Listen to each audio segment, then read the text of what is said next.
Indian state-owned aerospace and defense company, Hindustan Aeronautics Limited, HAL, is carrying out integration works on one of the limited series LCA Tejas aircraft that will enable it to fire Astra Mk1 beyond visual range air-to-air missile by end of this year.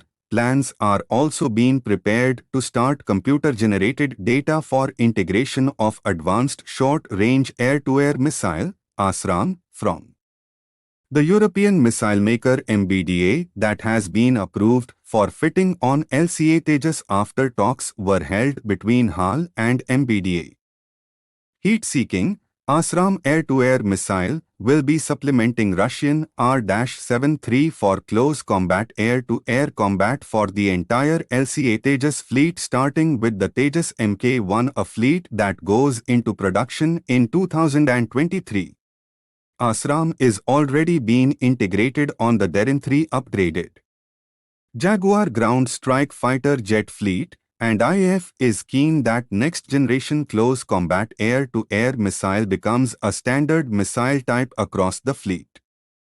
IAF also has been offered IDAR-BR that has a range of 100 km by Israel, since Tejas Mk1 already has been integrated with older 60 km range IDAR-B, which according to Israeli company will be plug-and-play system that will be requiring no changes in the hardware or the mission computer system of the aircraft.